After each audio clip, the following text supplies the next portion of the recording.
ஒரு சில பேரு இந்த மாவாட்டுற மிஷின் என்ன ரேட்டுன்னு கொஞ்சம் கேட்டுட்டு சொல்லுங்க சிஸ்டர்னு கேட்டிருந்தீங்க. நானும் கேட்டிருந்தேன். அவங்க வந்து 33,000 சொல்லியிருந்தாங்க. அதுலயும் வந்து பாத்தீங்கன்னா இந்த மோட்டரை பொறுத்து வந்து விலை அதிகமாகுமா. இவங்க வாங்கின மோட்டர் வந்து பாத்தீங்கன்னா லட்சுமி பிராண்டு, அதனால வந்து 33,000 சொன்னாங்க. இதுவே வந்து சுகுணா மோட்டார் வாங்கினா 40 கிட்ட வந்துரும்னு சொல்லியிருந்தாங்க. அதே போல இந்த மிஷின்ல வந்து மாவாட்டும் போது அரிசி உளுந்து எல்லாம் ஒட்டுக்கா போட்டுதான் கலந்து நான் ஆட்டினேன்.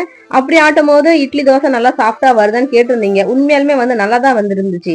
கிராமமோ சிட்டியோ எங்க இருந்தாலும் பெண்களுக்கு ஒரு சிறு தொழிலாவது இருக்கணுங்க. இந்த காலத்தெல்லாம் ஒரு ஆள் சம்பாரிச்சு ஒண்ணுமே பண்ண முடியாதுங்க. கணவன் மனைவி 2 பேரும் சேர்ந்து உழைச்சா மட்டும்தான் குடும்பத்தை அழகா நம்ம கொண்டுட்டு போக முடியுது.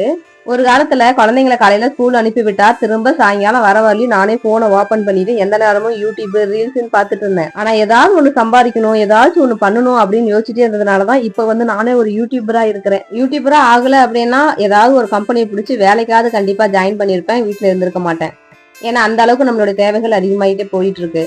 இன்னைக்கு காலையிலாம் காடெல்லாம் களை கொத்திட்டு சாயங்காலம் போல காட்டுக்கு தண்ணி கட்டிட்டு இருந்தேன்னா ரொம்ப டைம் ஆயிடுச்சு.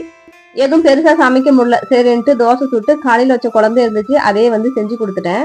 ரொம்ப டயர்டா இருந்ததுனால ஒவ்வொருத்தருக்கும் சுட்டு சுட்டு வாங்க சாப்பிடணும் கூப்பிட முடியல. அடுப்புகிட்ட போய் நட்டா சுட்டு ஹாட் பாக்ஸ்ல போட்டு அடுக்கி வச்சிட்டேன். என்னுடைய கணவர் வர கொரியர் ஆபீஸ்க்கு போயிருந்தாரா, அவரை வர வரலையும் வெயிட் பண்ண முடியல. வேணுங்கும் போது போட்டு சாப்பிட்டுன்னு சொல்லிட்டு ஒரு டம்ளர் பாலை குடிச்சிட்டு இன்னைக்கு அழகா படுத்தாச்சுங்க.